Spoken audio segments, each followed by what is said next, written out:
데살로니가 성도들에게 보내는 바울의 두 번째 편지가 바로 데살로니가 후서입니다. 데살로니가 전서를 쓴 후 약 6개월이 지났을 무렵인 주후 50년경 고린도에서 썼을 것으로 추정하고 있습니다. 그리고 이 데살로니가 후서를 쓴 목적은 다른 것이 아니라 교회를 다시 한번 격려하는 1차적인 목적도 있었지만 무엇보다 예수님의 재림에 대한 성도들의 관심과 또 그 의문에 답을 해주는 것이 주요한 목적이었다라고 여러분들에게 말씀드릴 수 있겠습니다. 당시 데살로니가 성도들은 엄청난 박해 가운데 직면해 있었어요. 그래서 더욱 이 상황에서 벗어날 수 있기를 열망했는데 그것으로 그리스도의 재림을 열망했다라는 겁니다. 실상은 도피하고 싶었는데 그러다 보니까 너무 재림을 열망한 나머지 곁길로 빠지게 되었다라는 겁니다. 믿는 자로서, 그러니까 성도로서의 본분을 망각하게 되는데 예수님을 전하기는커녕 그저 재림에 대한 소식을 기다리며 시간을 허비할 뿐이었다라는 겁니다. 재림이 오면 지금 하는 것들이 무의미할 것이고 그래서 지금 굳이 수고할 필요가 없다라는 생각을 그들 가운데 가졌던 것이죠. 실제로 일부 사람들은 생업을 그만두기까지 했다는 기록이 남아 있습니다. 이에 대해 바울은요, 그들을 책망할 뿐만이 아니라 생업에 돌아갈 것을 권면하고 있습니다. 그 이유는 다른 것이 아니죠. 이러한 모습이 교회에게 맡기신 예수님의 증인의 사명을 감당하지 못하게 할 뿐만이 아니라 예수님이 없는 종교 생활로 전락할 수 있는 요소가 다분했기 때문에 그렇습니다.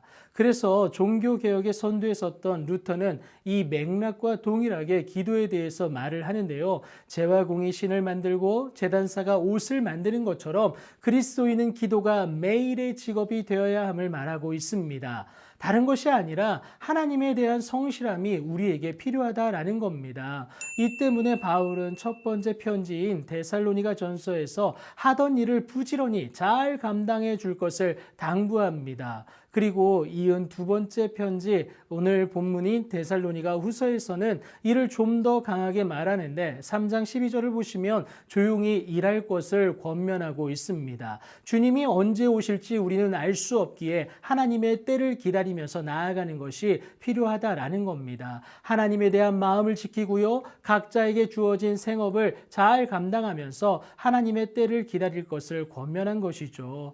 여러분, 데살로니가 후서는 총 3장으로 이루어져 있습니다. 1장에서는 바울이 데살로니가 성도들이 박해에도 불구하고 영적으로 성장한 것에 대한 칭찬과 함께 하나님의 공의로 인한 위로가 그들 가운데 임할 것을 말합니다. 그리고 그 하나님이 데살로니가 성도들의 삶 속에 역사하시기를 바울이 간절히 기도하는 것이 1장의 내용입니다. 2장에서는 데살로니가 성도들을 목회하기 위한 바울의 마음이 잘 드러나는데요. 박해로 인해서 쉽지 않은 상황 가운데 주의 날이 이미 이르렀다는 거짓 주장으로 놀란 성도들에게 하나님의 말씀으로 말미암은 위로의 메시지를 전하게 됩니다. 그 거짓 주장을 이미 전한 주의 말씀을 다시 확인하여서 바로잡고요, 이것을 통해서 그들 가운데 위로가 있게 하는 것이 2장의 내용입니다. 3장에서는 자급자족적 노동이 왜 필요한지 그 이유를 말할 뿐만이 아니라 그 가르침에 순종하기를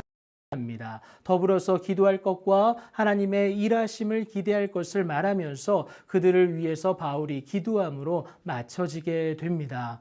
데살로니가 후서를 통하여 하나님이 진정 우리에게 원하시는 것이 무엇인지, 오늘 나는 그 사명을 소유하면서 하나님이 원하시는 방향대로 나아가고 있는지를 점검하시는 귀한 은혜가 여러분들 가운데 있기를 소망합니다.